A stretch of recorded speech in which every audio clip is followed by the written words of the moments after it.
নমস্কার বন্ধুরা, আমার নাম সূর্য বিশ্বাস। তো আজকের ভিডিওটা হবে বাংলাদেশের ওপরে, the rise of new Bangladesh. So এই ভিডিওটাকে আমি দুটো ভাগে ভাগ করব। প্রথম ভাগটা হবে pre independence and post independence বাংলাদেশের।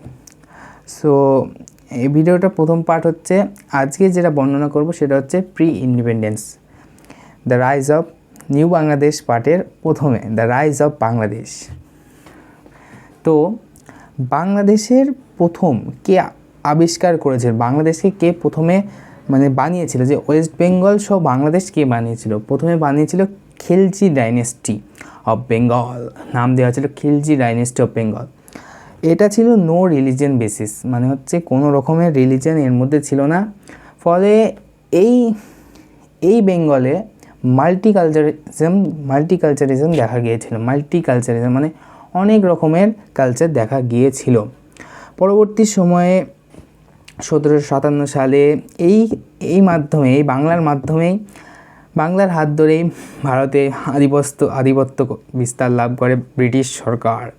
তারপরে 1947 সালে যেরকম ইন্ডিপেন্ডেন্স পাওয়া যায় গোটা ভারতীয় উপমহাদেশে।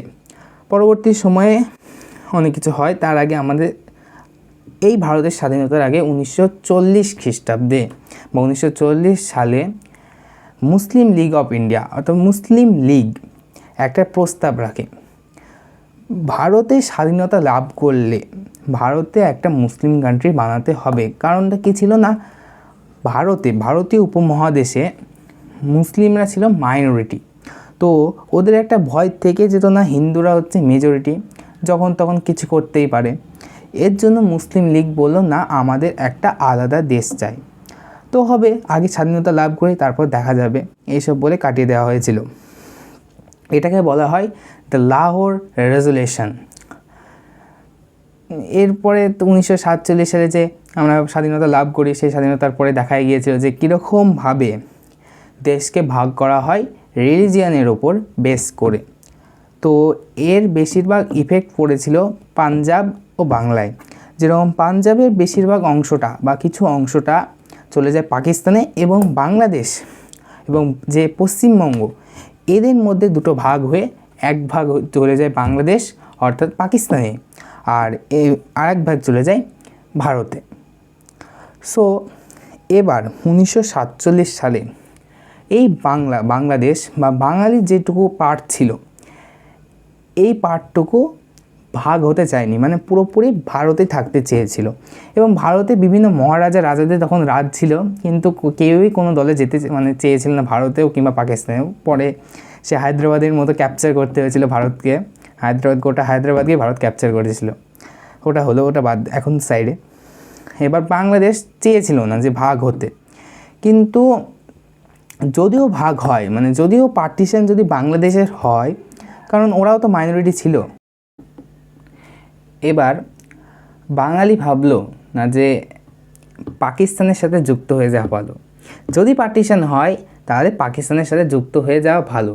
কিন্তু ওয়েস্ট বেঙ্গল যেটা ওয়েস্ট বেঙ্গলের পার্ট ছিল, সেটা কিন্তু পাকিস্তানের সাথে যুক্ত হতে চায়নি, তাই তারা ভারতের সাথে থাকতে চেয়েছিল। সেই হিসেবে দুটো ভাগ হয়ে যায় বাংলার, এক ভাগ পাকিস্তানের হয়ে যায়, এক ভাগ ভারতের হয়ে যায়।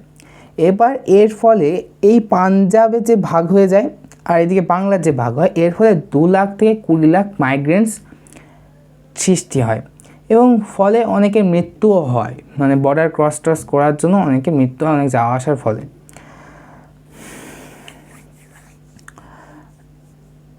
এবার পাকিস্তানে এই দিকে যেটা পাকিস্তান, পশ্চিম দিকে যেটা পাকিস্তান, সেটার নাম হয় ওয়েস্ট পাকিস্তান, এবং বাংলাদেশ আমাদের পাশের যে দেশ, ওটার নাম হয় ইস্ট পাকিস্তান। এটা ইস্ট পাকিস্তান তখন নাম ছিল না, এটা পরবর্তী সময় চেঞ্জ হয়, এটার নাম ছিল ইস্ট বেঙ্গল। এটা পরবর্তী 1955 সালে চেঞ্জ হয়। তো এর মধ্যে ছিল 1500 কিলোমিটারের ভারত। এবার এই মাইগ্রেন্টসের মধ্যে কারা ছিল, এটা মাথায় রাখতে হবে। মাইগ্রেন্টসের মধ্যে কিন্তু উর্দুভাষী বিহারি ছিল, উর্দুভাষী বিহারি। এটা একটা এই বিহারিদের কথা মাথায় রাখতে হবে, পরে এদের কথা আসবে। 1946 সাল ভারতে আনডিভাইডেড ভারত, যেটা পাকিস্তান মানে ভারতীয় উপমহাদেশে একটা ভোট গণনা হয়, যার মাধ্যমে জওহরলাল নেহরু প্রধানমন্ত্রী হয়। এই প্রধানমন্ত্রী হওয়ার পিছনে অনেক কাহিনী আছে, ওটা অন্য সাইড। তেমনভাবে 1947 সালের পর পাকিস্তান যেটা সৃষ্টি হয়, ওখানেও এক ডেমোক্রেটিক পার্লামেন্টের মাধ্যমে ভোট গণনা করা হয়, যাতে বোঝানো হয় যে central government is more powerful. এই মোর পাওয়ারফুলে বেশিরভাগ দেখা যায় যে ওয়েস্ট পাকিস্তানিরা পলিটিক্স নিয়ে বেশি, পলিটিক্স কিংবা মিলিটারির দিক দিয়ে ওরা মোর পাওয়ারফুল, লাইক পাঞ্জাবিজ কি মুহাজিরিস, এরা মোর পাওয়ারফুল। কিন্তু দেখা যায় যে পাকিস্তানে 56% ছিল বাঙালি, বাদবাকি মাইনরিটি হিসেবে ছিল ভাষার ক্ষেত্রে, মাইনরিটির ক্ষেত্রে ছিল পাঞ্জাবি, পাখতুনস, সিন্ধিস অ্যান্ড বালোচ। এবার এই যে স্বাধীনতা লাভ করলো পাকিস্তান, এর গভর্নর জেনারেল ছিলেন মোহাম্মদ আলী জিন্নাহ। তার মৃত্যু হয় 1948 সালে। তার বদলে খাওয়াজা নাজিমুদ্দিনকে গভর্নর জেনারেল করা হয় এবং প্রাইম মিনিস্টার করা হয় লিয়াকওয়াত আলী খানকে, যাকে 1951 সালে মেরে দেওয়া হয়, এবং খাওয়াজা নাজিমুদ্দিনকে করা হয় প্রাইম মিনিস্টার এবং মালিক গুলাম মোহাম্মদকে বানানো হয় গভর্নর জেনারেল। ইনি ছিলেন পাঞ্জাবি, বাঙালির কোনো সিনই নেই, কারণ বাঙালি এই সাইডে, কিন্তু মুসলিম লীগই বানানো হয়েছিল কিন্তু ঢাকায়। তারপর 1953 সালে সবচেয়ে পাওয়ার হাতে চলে আসে মালিক গুলাম মোহাম্মদের কাছে। তিনি ছিলেন একজন মিলিটারি কুপ। তারপর 1954 পাকিস্তানে ইলেকশন হয়। 223টা সিট যেতে ইউনাইটেড ফ্রন্ট, যেটা পাকিস্তানের পার্টি, এবং অপোজিশন পার্টিতে মেন লিড করে আওয়ামী লীগ, যার সিট সংখ্যা 143টি, যেটা আওয়ামী লীগটা ছিল ইস্ট বেঙ্গলের। এটার কোনো সিটই পাকিস্তানে কোনোভাবে জিতেনি। আফটার ইলেকশন কি হয় না, গুলাম মোহাম্মদ পুরো এই ইলেকশনটাকে ডিসমিস করে দেন। ইউনাইটেড ফ্রন্ট জিতলো, কিন্তু আওয়ামী লীগ যে এই ইলেকশনে এত ভালো রেজাল্ট করেছে তা এদের সহ্য হলো না। এরা পুরো ইলেকশন কনস্টিটিউশনকে নষ্ট করে দিল। এর ফলে ঠিক একটা দাঙ্গা তো লাগবে, তাই 1955 সালে এই গুলাম মোহাম্মদ পুরো অফিস ছেড়ে পালিয়ে যায়। তারপর মেজর জেনারেল হয় কিন্ডার মির্জা, গভর্নর জেনারেল হয় কিন্ডার মির্জা। তিনি 1955 সালে ইস্ট বেঙ্গলের নাম চেঞ্জ করে রাখেন ইস্ট পাকিস্তান।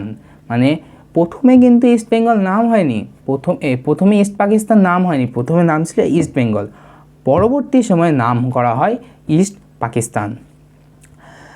এবার এই যে মিলিটারি শাসন, মানে কোনো দিনই পাকিস্তানে কোনো প্রধানমন্ত্রী 5 বছরের দায়রা পূরণ করতে পারেনি, সবসময় মিলিটারি কুপ এদের উপর অনবরত কিছু না কিছু করতে থাকে। তাই এদের 1947 থেকে 1970 সালেও সেই একই ঘটনা ঘটে, ওই মিলিটারি কুপই এদের ধরে ধরে রাখে এবং এরকমই চলতে থাকে। এই 1947 থেকে 1970-এর মধ্যে 62% পাকিস্তানে, টোটালের 62% ইস্ট পাকিস্তান থেকে পাওয়া যেত, মানে টাকার ক্ষেত্রে, মানে ইকোনমিক যেটা ছিল সেটা 62% ইস্ট পাকিস্তানে থেকে উঠতো। এই 62% কিন্তু পুরোপুরি ইস্ট পাকিস্তানকে দেওয়া হতো না। পাকিস্তানের টোটাল 100%-এর মধ্যে 75% পুরোটাই, মানে 75% ইউজ করা হতো ওয়েস্ট পাকিস্তানের ক্ষেত্রে উন্নতির জন্য। কিন্তু এই যে বাংলাদেশকে, মানে ইস্ট পাকিস্তানকে এরা প্রত্যেক সময় এড়া চোখে দেখতে থাকে। তার জন্য বাংলাদেশ, একটা দেশ স্বাধীন হচ্ছে, কোনো না কোনো তো কারণ থাকবে, কেন দেশ স্বাধীন হবে, কোনো কিছু কারণ থাকবে অবশ্যই। এই 1969 থেকে 1970 সালে পাকিস্তানের পার ক্যাপিটা ইনকাম ইস্ট পাকিস্তানের থেকে 62% বেশি ছিল। 25% এদের হাই মিলিটারি পার্সোনাল ছিল। এবার যে 1952 সালের 21শে ফেব্রুয়ারি ভাষা আন্দোলন শুরু হয়, তার প্রধান কারণ মোহাম্মদ আলী জিন্নাহ যখন পাকিস্তান স্বাধীন হয় তখন বলে দেন যে দুই দেশের যদি কথাবার্তা এক করতে হয় কিংবা কালচার এক করতে হয় তাহলে, কিংবা অফিসিয়ালদের ভাষা এক করতে হয় তাহলে সেটাকে করতে হবে উর্দু ভাষা। সো আবার আমরা জানি যে এই টোটাল পাকিস্তানের 56% ছিল বাঙালি, তাও সত্ত্বেও উর্দু ভাষা করতে হবে, কারণ হাই স্ট্যাটাস অফিসিয়াল কিংবা উঁচু পদে কর্মরত যারা থাকবে তাদের উর্দু ভাষায় কথা বলতে হবে, উর্দু জানতে হবে। তো তার জন্য 21শে মার্চ 1948 সালে উর্দুকে করা হয় স্টেট ল্যাঙ্গুয়েজ। 21শে ফেব্রুয়ারি 1952 সাল, 4 বছর পর বেঙ্গলি ল্যাঙ্গুয়েজ মুভমেন্ট শুরু হয়। কার দ্বারা? বাংলাদেশের ছাত্র এবং এই পলিটিক্যাল অ্যাক্টিভিস্ট দ্বারা। এটাকে বাংলাদেশ 21শে ফেব্রুয়ারিকে বাংলাদেশ ল্যাঙ্গুয়েজ মার্টিয়ার্স ডে ঘোষণা করে দেয়। এই স্টুডেন্টদের ওপর এই স্টুডেন্ট কিংবা পলিটিক্যাল অ্যাক্টিভিস্ট যারা এই আন্দোলনে ছিল তাদের মধ্যে 5 জনকে মেরে দেওয়া হয়। এই 5 জনকে আপনারা হয়তো নাম শুনেছেন। তারপর 1999 সালে ইউনেস্কো দ্বারা এই 21শে ফেব্রুয়ারিকে ইন্টারন্যাশনাল মাদার্স ডে ঘোষণা করে। 7 মে 1954 বাংলাকে অফিসিয়াল স্টেটস ল্যাঙ্গুয়েজ হিসেবে গণনা করা হয় এবং 1956-এ বাংলাকে স্টেট ল্যাঙ্গুয়েজ ঘোষণা করা হয়। বাস খাওয়ার পর সব কিছু করছে। তারপর 1965 সাল ভারত এবং পাকিস্তানের মধ্যে বড় যুদ্ধ শুরু হয়ে যায় 1962 সালের পর 1965 সালে। ফলবশত পাকিস্তান কিছুটা দুর্বল হয়ে যায় এবং ভারতও দুর্বল হয়ে যায়। এর ফল 1971 সালের যে সেনা প্রধান তার ওপর দেখা যায়। অবশ্যই দেখা যাবে, কারণ দুই দেশই তো নিজের পুরোটাই দিয়ে মারামারি করছে না। এবার এই সময় 1965 সালে আওয়ামী লীগের যে প্রধান শেখ মুজিবুর রহমান একটা তালিকা তৈরি করেন, দ্য 6 পয়েন্টস, এবং এই জার্নালটা বা এই তালিকাটা পাকিস্তানের প্রধানকে পাঠায় যে আমাদের এই 6 পয়েন্টটা মানতে হবে। এবার এই 6 পয়েন্টটা কী ছিল না, প্রথমে পাকিস্তান ও ইস্ট পাকিস্তান এই দুটো অঞ্চলকে ফেডারেশন স্টেট ঘোষণা করতে হবে। দুটো টু কারেন্সি হতে পারে, টু কারেন্সি হতে হবে, মানে একটা পাকিস্তানের টাকা হবে এবং অপরটা বাংলাদেশে আলাদা একটা টাকা হবে। তারপর ইস্ট পাকিস্তানকে করতে হবে, ইস্ট পাকিস্তান নিজস্ব একটা অটোনমি দিতে হবে। ইন্ডিপেন্ডেন্স ফরেন রিজার্ভ দিতে হবে, অর্থাৎ বাংলাদেশের একটা আলাদা ফরেন রিজার্ভ তৈরি করতে হবে, মানে পাকিস্তানে একটা ফরেন রিজার্ভ থাকবে এবং বাংলাদেশে একটা ফরেন রিজার্ভ থাকবে। তারপর বাংলাদেশের নিজের আর্মি ফোর্স থাকবে। অবশ্য এটা একটা কীরকম একটা মনে হচ্ছে না যে নিজের একটা কান্ট্রি বানানোর, মানে নিজের একটা দেশ বানানোর উদ্দেশ্যে বলছে, সেটাই পাকিস্তান ভেবেছিল। না তুমি তো এমন করে বলছো না, তোমার তো একটা নিজের দেশ লাগবে, এটা কি সম্ভব? এটা কি তোমাকে দিতে পারি? একদমই না। তাই পাকিস্তান এটাকে পুরোপুরি খারিজ করে দেয় এবং এটাকে দেশদ্রোহী হিসেবে ঘোষণা করে দেয়। তাই এই দেশদ্রোহী ঘোষণার ফলে শেখ মুজিবুর রহমানকে জেলবন্দি করে নেওয়া হয়, অ্যারেস্ট করে নেওয়া হয়।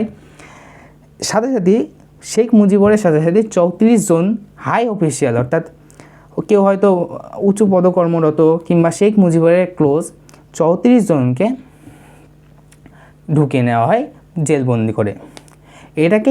এটাকে নাম দেওয়া হয় দ্য আগরতলা কনস্পিরেসি কেস। 1968 19শে জুন বাংলাদেশে শেখ মুজিবুর রহমানকে গ্রেপ্তার করা হয়, সাথে সাথে 34 জন সিভিলিয়ানদের। এই সময় ছিলেন জেনারেল আইয়ুব খান ভেবেছিলেন যে আগরতলায় শেখ মুজিবুর রহমান সাথে ইন্দিরা গান্ধী কোনো একটা কিছু মানে ঘটনা ঘটাচ্ছে, সেই হিসেবে একটা তোমার দেশের কোনো একটা লোক যদি অন্য কোনো দেশের সাথে, তোমার বিরোধী দেশের সাথে মিলেমিশে কিছু একটা গণ্ডগোল করে, তোমার তো সন্দেহ হবে না। এর জন্য এটাকে আগরতলা কেস দেওয়া হয়, দ্য আগরতলা কেস। তারপর এই শেখ মুজিবুর রহমানকে গ্রেপ্তার করা হয়। শেখ মুজিবুর রহমান একমাত্র বাংলাদেশের একজন বড় নেতা হিসেবে ছিলেন। তিনাকে গ্রেপ্তার করা হলে বাংলাদেশের লোক ক্ষুব্ধ হয়ে ওঠে, প্রোটেস্টে নেমে পড়ে বাংলাদেশের লোক। শেখ মুজিবুর রহমান এর একজন খুবই ক্লোজ সার্জেন্ট জাহারুল হককে একজন প্রিজন গার্ড মেরে দেয় 15 ফেব্রুয়ারি 1969। এখন তোমার জেলে কেউ আছে, তোমার জেলে এসে তোমার কোনো মানে তোমার জেলে থাকে, তোমার কোনো এসে আমার লোককে মেরে দেয়, তাহলে আমার কেমন লাগবে? সেরকমই বাংলাদেশের লোক আরও বেশি উত্তেজিত হয়ে পড়ে, ফলে তারা এক রেভুলেশনে নেমে পড়ে। এবার জেনারেল আইয়ুব খান এই রেভুলেশনকে আর থামাতে পারে না, তাই মানুষের চাপে 22 ফেব্রুয়ারি 1969 সালে শেখ মুজিবুর রহমানকে মুক্ত করে দেয় পাকিস্তানের গভর্নর জেনারেল আইয়ুব খান। 1969 সালে এখন শেখ মুজিবুর রহমানকে ফ্রি করে দেয়। এবার ফ্রি করে দেওয়ার কারণ কি? গভর্নমেন্ট জেনারেল আইয়ুব খান এই রেভুলেশনকে বা প্রোটেস্টকে টেকাতে পারেনি। এটা নিজের পক্ষে একটা লজ্জাজনক ব্যাপার, তাই তিনি পুরোপুরি রিজাইন করে দেন। আফটার রিজাইন কে জেনারেল হন? না, ইয়াহিয়া খান জেনারেল হন। তিনিও মিলিটারি কোপের গভর্নর জেনারেল, কিন্তু ওদের মিলিটারি কোপের প্রধান বা সবচেয়ে হেড। এবার তিনি ভাবলেন না, পাকিস্তানে প্রথম জেনারেল ইলেকশন করা হবে, সেটা হচ্ছে 1970 সাল। এই 1970 সালে পাকিস্তানের মোট সিট ছিল 313টা, তার মধ্যে 169টা সিট ছিল বাংলাদেশ অর্থাৎ ইস্ট পাকিস্তান, এবং তার বাদবাকি 144টা সিট ছিল ওয়েস্ট পাকিস্তান। বাংলাদেশের সিট বেশি থাকার কারণ হচ্ছে বাংলাদেশের পপুলেশন এই যেটা বর্তমান পাকিস্তান অর্থাৎ তখনকার ওয়েস্ট পাকিস্তানের থেকে ইস্ট পাকিস্তানের মানুষ অর্থাৎ পপুলেশন বেশি ছিল, তাই তাদের সিট সংখ্যা বেশি ছিল। এবার এর মধ্যে 169 সিট ছিল ইস্ট পাকিস্তানে, তার মধ্যে আওয়ামী লীগ যেতে 167টা সিট, মানে 169টা সিটের মধ্যে আওয়ামী লীগ জয় করে 167টা সিট। সেটা কি আওয়ামী লীগটা কার? না, শেখ মুজিবুর রহমান। আর যে এই ওয়েস্ট পাকিস্তানে পার্টি ছিল, মানে 144টা সিটের মধ্যে যে মেন রোল থাকে, মানে যে সবচেয়ে বেশি ভোট যেতে অর্থাৎ সিট যেতে, সে যেতে মাত্র 86টা সিট। এই 86টা সিট কে যেতে? না, পাকিস্তান পিপলস পার্টি অর্থাৎ পিপিপি 86টা সিট জেতে। স্বভাবতই দেখা যাচ্ছে যে না, অনেক এগিয়ে আওয়ামী লীগ। এই 313টা সিটের মধ্যে 167টা সিট জেতে আওয়ামী লীগ। এই আওয়ামী লীগ কিন্তু পাকিস্তানে একটা সিটও জেতেনি। সেরকমভাবে এই পাকিস্তান পিপলস পার্টিও বাংলাদেশে একটাও সিট জেতেনি। মানে পুরোপুরি দেখাই যাচ্ছে যে না, Awami League is winner, Awami League was winner, Awami League জিতে গেছে। শেখ মুজিবুর রহমান এবার গদিতে বসবে। বাংলাদেশের লোক এবার একটা মানে স্বস্তির শ্বাস ফেলতে পেরেছে। এবার ওয়েস্ট পাকিস্তান কি প্রতিবেশী? তখন সেই প্রতিবেশীরই কথা বলছি। তোমার পাশের লোককে কি, পাশের ভাইকে কি বড় হতে দেখতে পারে? তার জন্যে পাকিস্তান পিপলস পার্টির যে লিডার, তৎকালীন জেনারেল ইয়াহিয়া খান এর সাথে আলোচনা করে বলে যে না, কীভাবে একটা বাংলার দেশ, এরকম একটা দেশ কেন উঠবে আমাদের সাথে? এরা কি আমাদের রাজ করবে নাকি? পুরো ইলেকশনই খারিজ করে দিল। মানে ইলেকশন জিততে পারেনি তো পুরো ইলেকশনকে ওরা নষ্ট করে দিল। এবার 1 মার্চ 1971 পুরো এরা মানে ইলেকশন যেটা খারিজ হবে সেটার একটা পত্র বের করেছিল। পত্রতে পুরো বলে দেওয়া হয়েছিল যে জেনারেল কীভাবে হয়েছে, আওয়ামী লীগ হয়তো চিটফিট করেছে তাই এতগুলো সিট জিতেছে, এরকম কিছু একটা বলে পুরো ইলেকশন খারিজ। এবার ধরো বিজেপি পার্টি হেরে গেছে কংগ্রেসের কাছে। এবার কি বিজেপি বলবে যে না তুমি তো এরকম করে জিতেও নি, তোমার পিছনে কোনো কিছু তো করা হয়েছে, এই ইলেকশনে কিছু একটা করেছে, তাই এই ইলেকশন আবার হবে। তাহলে তাহলে কংগ্রেসের কেমন লাগবে? কংগ্রেস বলবে না এসব তো ভুল হচ্ছে, তাহলে ওরা একটা আন্দোলনে নেমে পড়বে। সেরকমভাবে এই আওয়ামী লীগের মানুষ, অর্থাৎ আওয়ামী লীগের বেশিরভাগ মানুষই ছিল বাংলাদেশে, এই বাংলাদেশের মানুষ ক্ষিপ্ত হয়ে ওঠে এবং তখন আর বাংলাদেশের লোক আর ইসলামী ভাইচারা মানে না। তখন তারা আছে একটা স্বাধীনতা, একটা সেকুলার কান্ট্রি, যেখানে সব দেশে সব ধর্মের লোক একইভাবে থাকবে এবং তারা বাংলাকে দেয় প্রাধান্য বেশি। এই সময় শেখ মুজিবুর রহমান তার একটা খুব ভালো একটা স্পিচ রাখেন, সেটা এখনও বিখ্যাত রয়েছে, সেটা দেখতেই পাচ্ছ এখন। আজ বাংলার মানুষ মুক্তি চায়, বাংলার মানুষ বাঁচতে চায়, বাংলার মানুষ তারা আজ তার অধিকার চায় দেখানো হচ্ছে। এবার যে বিহারি উর্দুভাষীদের যে কথা বলেছিলাম, এরা ছিল প্রো পাকিস্তানি, এরা না পাকিস্তানের সাপোর্ট করতো, মানে এরা চাইতো না যে বাংলাদেশ কোনো একটা নতুন দেশ গঠন করুক এবং সেই দেশে পাকিস্তানরা না থাকুক।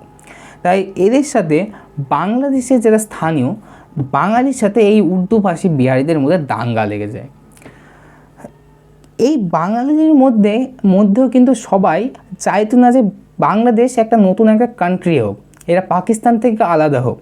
যেরকম জামাতি ইসলামী, এরা চাইতো না যে এরা বাংলাদেশের লোক একটা নতুন একটা কান্ট্রি তৈরি করুক, এরা চাইতো যে এরা ওয়েস্ট পাকিস্তানের সাথেই থাকুক ইস্ট পাকিস্তান হিসেবে। এতক্ষণে বাংলাদেশে পুরোপুরি দাঙ্গা শুরু হয়ে গেছে।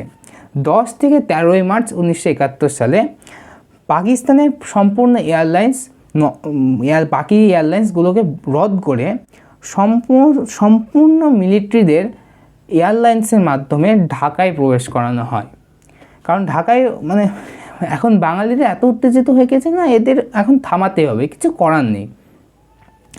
এই সময় বাঙালি বুঝতে পারে না আমাদের আর্মি বানাতে হবে, তাই ওরা একটা আর্মি বানায়, নাম দেওয়া হয় মুক্তিবাহিনী। এই মুক্তিবাহিনীদের হেল্প করে ভারতীয় সৈন্য। এরা নানান ধরনের অস্ত্র চালানো শিখে দেয়। যেরকম আমাদের খুব কাছে, আমাদের স্কুলের পাশেই একটা গর্ত করে রাখা হতো, অনেকগুলো গর্ত করে রাখা হতো। ওগুলো পরে আমরা জানলাম না কি ওগুলো বাংকার। ওখানে নানান ধরনের প্র্যাকটিস করানো হতো, এই বাংকারকে কীভাবে ইউজ করা হয় কিংবা বাংকারে থাকতো, ওই বাংকারেই থাকতো। আমরা এসব জানতামই না, পরে স্যারদের কাছে জিজ্ঞাসা করে জেনেছিলাম। তো এই মুক্তিবাহিনীর বিরুদ্ধে পাকিস্তান আবার একটা আর্মি দল গঠন করে, যেটা মুক্তিবাহিনীকে থামাবে। এর নামটা হয় শান্তি বাহিনী। বড়ই ভালো নাম, শান্তি বাহিনী, শান্তির বাহিনী। এই নামের সাথে কিন্তু কাজের কোনো মিল নেই। শান্তি বাহিনীর মূল কাজ ছিল এই মুক্তিবাহিনীকে পুরো মেরে দেওয়া। এই শান্তি বাহিনী বেশিরভাগ কাদের অ্যাটাক করতো? স্কলারদের কিংবা পলিটিশিয়ানসদের কিংবা স্টুডেন্টসদের কিংবা যারা উঁচু পদে আছে কিংবা কবি, এইসবকে বলা হতো বুদ্ধিজীবী। এই টোটাল বুদ্ধিজীবীদের ওদের মেন টার্গেট, বাঙালি বুদ্ধিজীবীদের মেরে ফেলতে হবে, কারণ জানে যারাই বুদ্ধিমান তারাই এই বিদ্রোহ চালাবে। এবার এই এত কিছু কাণ্ড দেখে কি তোমার ধরো কেউ এইসব করছে, তোমার ক্লোজ কোনো খারাপ কাজ করছে, তোমার কি ওর কথা মানতে ইচ্ছা করবে? তাহলে তুমি মানবে না। সেরকমভাবে বাঙালি পাকিস্তানের কোনো কথা মানল না, আর মানছিল না। 25শে মার্চ 1971 সালে ঢাকায় আর্মি মার্চ শুরু করে পাকিস্তান। এটা একটা জেনোসাইডও বলতে গেলে। এই 25শে মার্চ একটা পাকিস্তান একটা পত্র করে। এই 25শে মার্চ শেখ মুজিবুর রহমানকে অ্যারেস্ট করার কথা ওঠে। এই 25শে মার্চ রাত্রিবেলায় শেখ মুজিবুর রহমান বাংলাদেশকে একটা ইন্ডিপেন্ডেন্স কান্ট্রি ঘোষণা করে দেয়, স্বাধীন দেশ ঘোষণা করে দেয় 25শে মার্চ 1971। এটা করে একটা ট্রান্সমিটারের সাহায্যে। এই ট্রান্সমিটারে হতে স্বাধীনতার প্রলাপ হতে হতে সকাল হয়ে যায়, মধ্যরাত হয়ে যায়, মধ্যরাত পেরিয়ে যায়।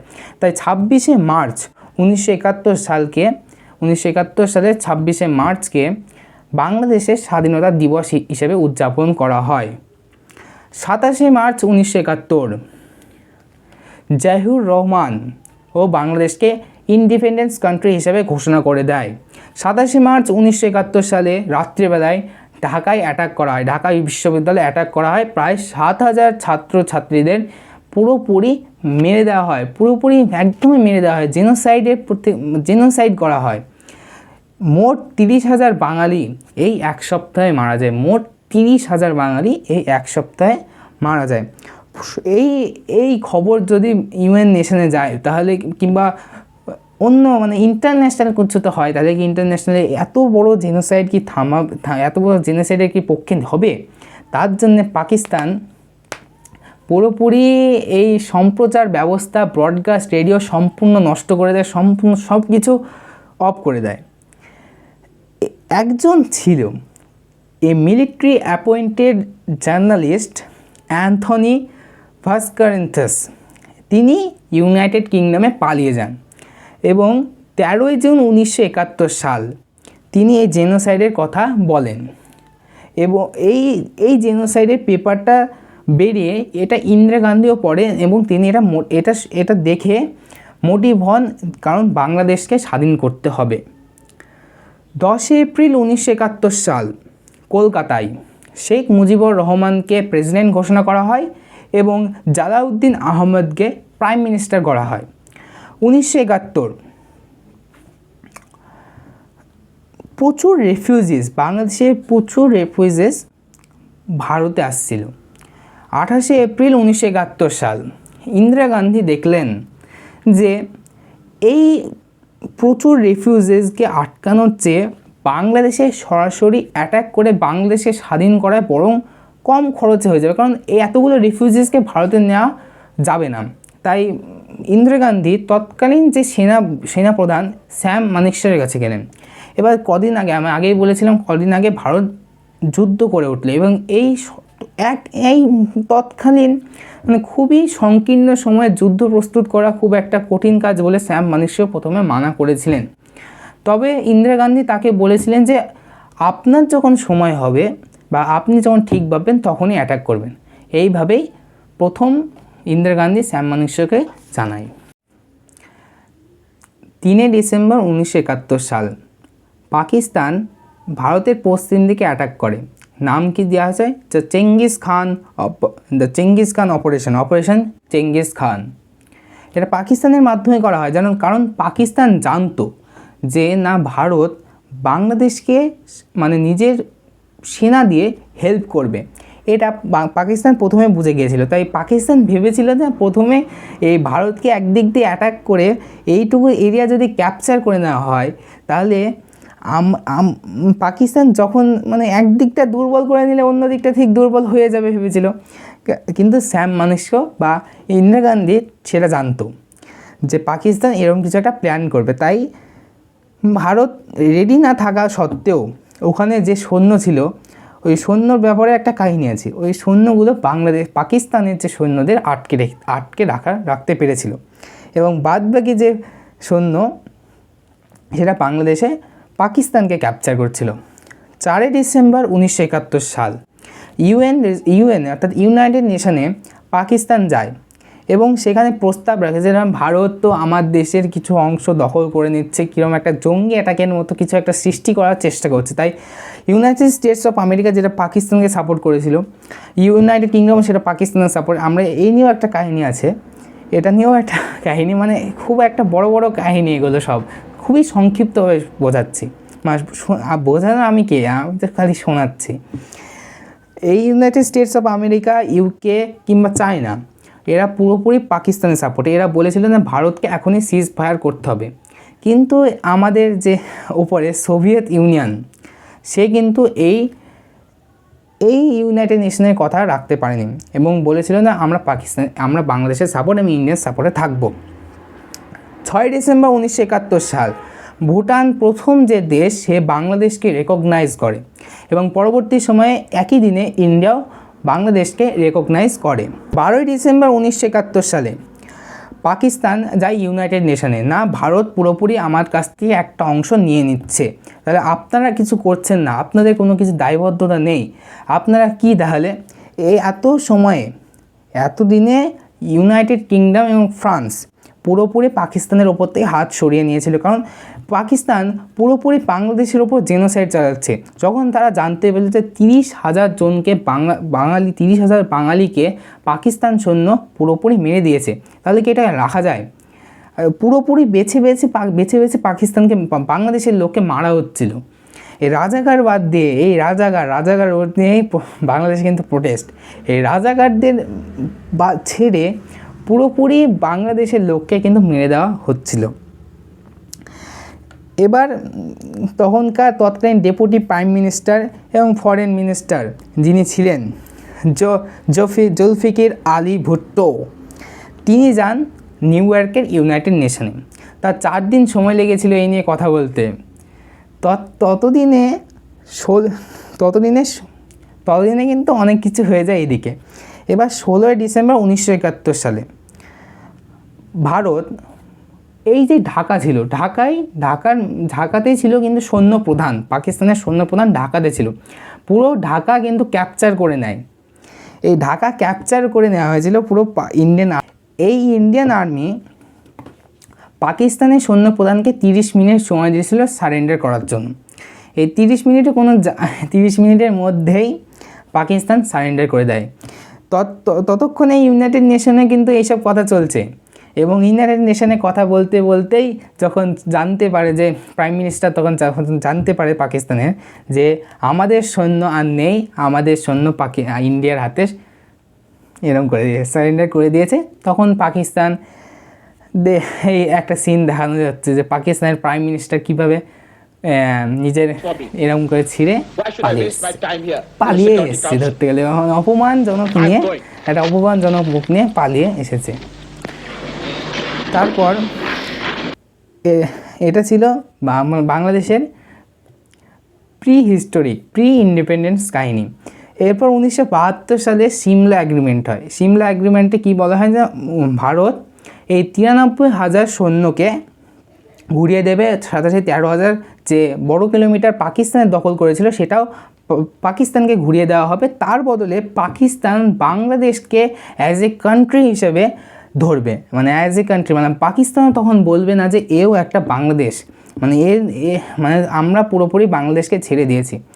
তো এইটুকুই ছিল যে বাংলাদেশের প্রি ইন্ডিপেন্ডেন্স কাহিনী। এর পরবর্তী সময়ও যে খুবই একটা সুখকর সময় তাও ছিল না বাংলাদেশের। সুখ দেখতে দেখতে এই কীভাবে দুঃখ চলে এসেছে বাংলাদেশের মনে। এর পরবর্তী ভিডিওে আমরা পোস্ট ইন্ডিপেন্ডেন্স অফ বাংলাদেশের ব্যাপারে সম্পূর্ণ জানব। The rise of Bangladesh part 1 এখানে সমাপ্ত। এর পরবর্তী ভিডিও আশা করছি দেখা হবে দ্বিতীয় পার্টে। নমস্কার বন্ধুরা, জয় বাংলা, জয় ভারত।